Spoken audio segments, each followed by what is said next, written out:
비상계엄을 선포합니다.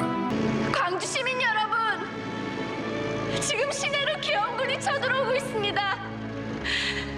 사랑하는 우리 형제 자매들이 계엄군의 총칼에 죽어가고 있습니다. 윤석열 대통령의 불법적이고 위헌적이고 반국민적인 계엄 선포, 국민 여러분 국회로 와주십시오. 무너지는 민주주의 여러분이 함께 나서 지켜주십시오. 저도 지금 국회를 향해 가고 있습니다. 이제 곧 탱크와 장갑차, 총칼을 든 군인들이 이 나라를 지배하게 됩니다. 윤석열 대통령의 비상계엄 선포와 동시에 계엄군이 가장 먼저 들이닥친 곳은 중앙선거관리위원회였습니다. 국회 진입 작전이 벌어지기 1시간 전 이미 선관위 점거 작전에 돌입한 겁니다. 이 여단장은 상부로부터 실탄을 챙기란 지시도 받았다고 했습니다. 저만 제가 한 실탄 500여 발 제 차량에다가 우발 상황 대비해서 가지고 왔죠. 대통령께서 비화폰으로 제게 직접 전화를 하셨습니다. 의결 정족수가 아직 다 안 채워진 것 같다. 빨리 문을 부수고 들어가서 안에 있는 인원들을 끄집어내라. 국가정보원 1차장이 계엄 당일 윤석열 대통령으로부터 정치인 체포를 지시받았다고 밝혔습니다. 체포 대상자는 국회의장과 한동훈 이재명 대표, 박찬대 민주당 원내대표, 조국혁신당 대표, 김명수 전 대법원장, 유튜버 김어준 씨 등이었습니다. 방첩사 김대우 전 수사단장이 손을 들고 폭로했습니다. 여전 사령관이 서울 남태령 수도방위사령부 지하 벙커를 확인하라고 했다는 겁니다. 수방사 벙커는 평소 군인 500명 이상이 들어가 훈련을 할 정도로 넓은 시설로 알려져 있습니다. 체포한 국회의원들을 수감할 수 있는 크기를 갖추고 있습니다. 4.3 얘기를 안 할 수가 없는데 제가 거의 매년 4.3 기념일에 제주를 방문했습니다. 내년에는 대통령이 돼서 방문했으면 좋겠어요.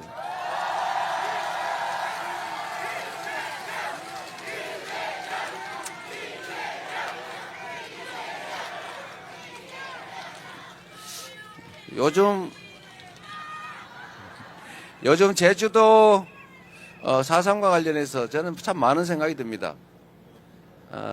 지금 대한민국을 빛낸 노벨 문학상을 수상한 한강 작가가 한 말이 참 유행하지 않습니까? 특히 지금 이번 대선이 작년 12월 3일에 그 내란 신이 군사 쿠데타 비상계엄 때문에 사실은 대통령이 파면되고 치러지는 선거입니다. 이 한강 작가가 한 얘기 중에 과거가 미래를 도울 수 있는가? 과거가 현재를 도울 수 있는가? 죽은 자가 산 자를 구할 수 있는가? 이런 의문을 가졌다고 하지 않습니까? 저는 이게 역사적 진실이라고 생각해요. 우리는 인과응보, 업보 이런 얘기를 많이 쓰지 않습니까? 제주 4.3은 우리나라 최초의 계엄, 비상계엄으로 제주도민의 10분의 1이 학살당한 사건이죠. 저는 그 구체적 장면들을 또는 그 광경들을 설명을 들을 때마다 정말로 끔찍해요. 어떻게 인간에게 그렇게 잔인할 수 있는가? 어떻게 사람을 생명체로 존중하지 않고 우주의 무게로 존중하지는 못할 망정 최소한 동물이나 곤충처럼 우리가 취급하지도 못한 것이죠. 우리는 곤충을 한 마리 밟을 때도 망설이지 않습니까? 그런데 같이 살아가는 사람에게 그렇게 잔인하게 대량 학살을 저지를 수 있는가? 인간의 광기라고 하는 것은 어디까지 갈 수 있나? 인간의 권력욕, 인간의 사적 욕망이라는 게 정말 한계가 있는 것인가? 이런 생각이 많이 듭니다. 만약에 4.3 이 학살에 대해서 우리가 좀 빠른 시간에 진상을 철저하게 규명하고 그에 상응하는 책임을 엄정하게 그랬더라면 광주 5.18 학살이 있었을까요? 저는 없었을 거라고 생각합니다. 그걸 전혀 책임을 묻지 않았기 때문에 결국은 광주 5.18 학살이 발생한 거죠. 그런데 역사는 역시 진보하는 것 같아요. 우리 제주는 이 4.3 사건 때문일 텐데 자기의 정치적 신념을 전혀 표현하지 않잖아요. 그래서 어제 누가 그런 얘기를 하던데 제주도에 왜 무소속이 많이 됐을까? 정치인들이 여당도 야당도 아닌 무소속만 찍는다.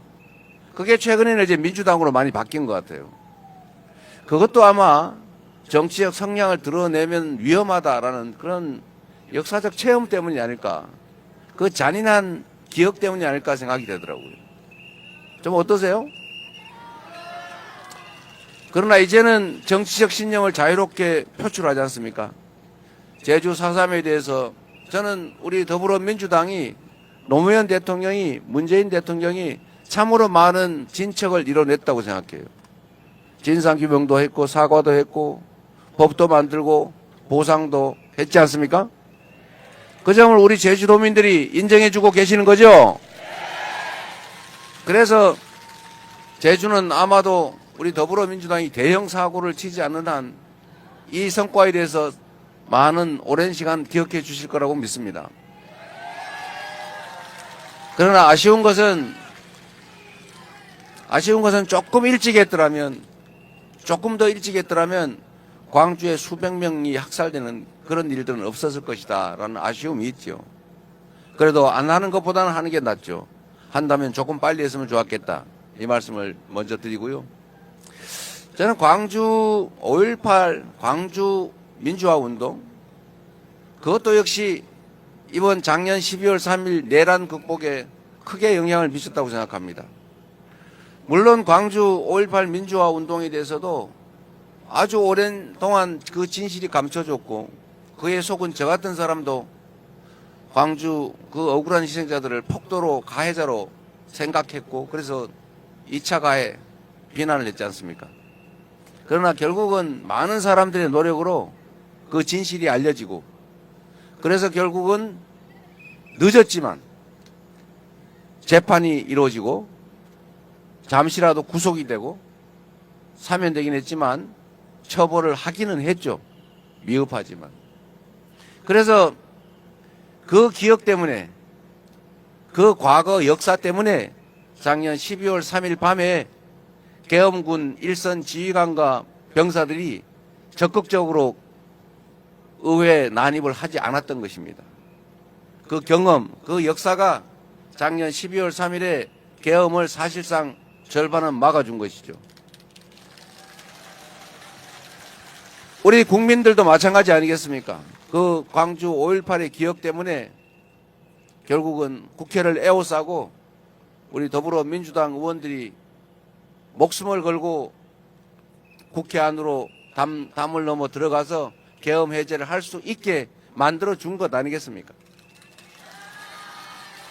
그래서 수많은 사람들이 학살되었을 그 가능성을 막은 것입니다. 저는 그날 밤만 생각하면 지금도 모골이 송년해요. 그들은 수백 명을 배에 실어서 백령도 가는 선상에서 폭파시켜서 수장시켜 죽이려고 했지 않습니까?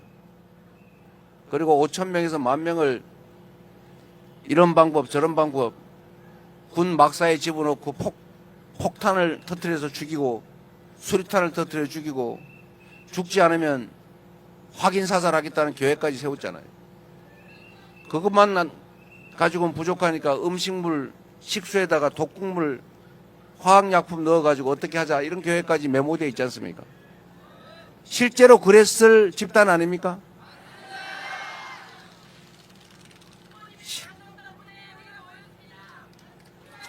여러분 덕분에 막았습니다.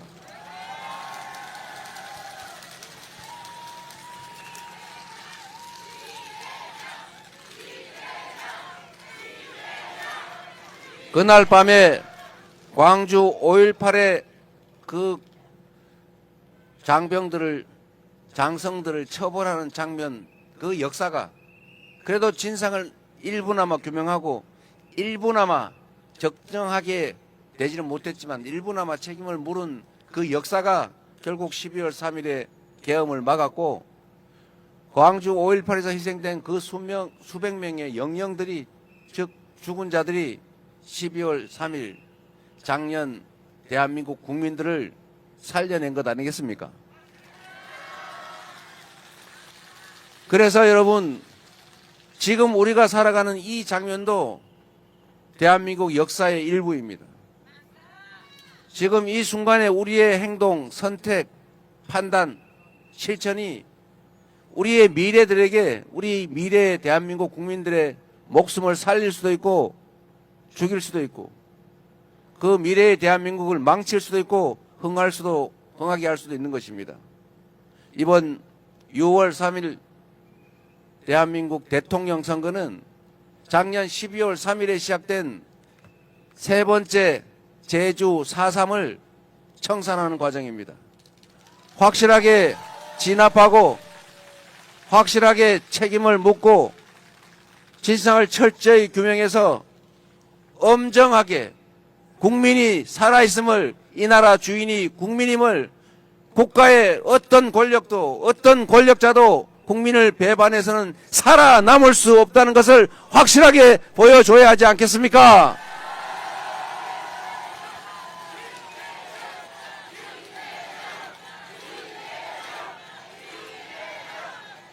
그래서 이번 6월 3일 선거는 더불어민주당의 이재명 대통령 후보를 뽑는 선거가 아닙니다. 김문수를 뽑지 않는 선거가 아닙니다.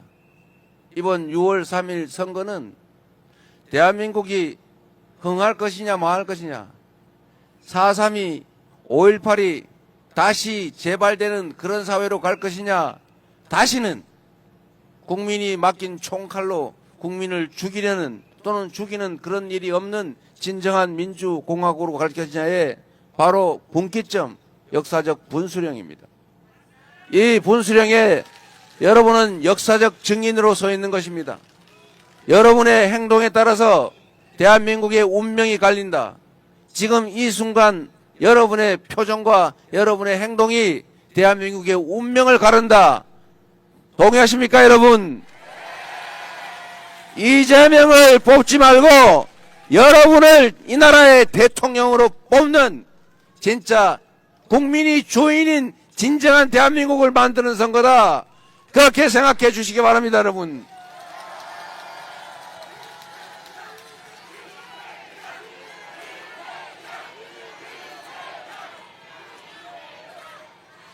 그래서 여러분, 제가 지금껏 여러 차례 약속드렸고 지금은 시도했다 실패한 꼭 해야 될 일을 한 가지 말씀드리겠습니다.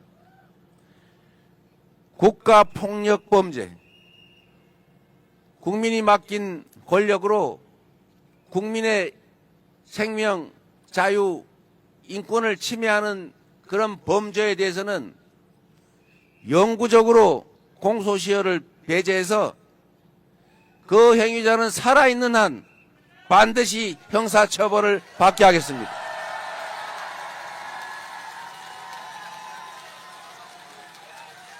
그리고 그에 더해서 민사 손해배상 시효도 제한해서 그 국가폭력 범죄자가 재산을 물려준 범위 내에서는 그 후손들조차도 끝까지 책임지도록 하겠습니다.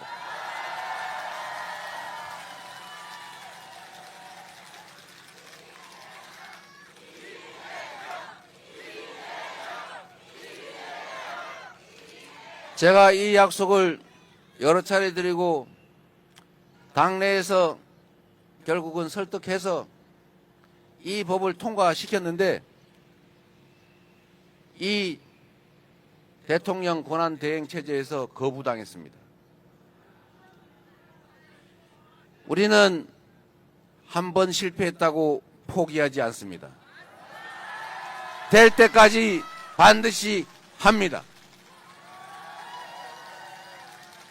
거부권을 저한테 주시면 국회에서 이 법이 통과되는 순간 즉각적으로 거부 안 하고 사인하겠습니다.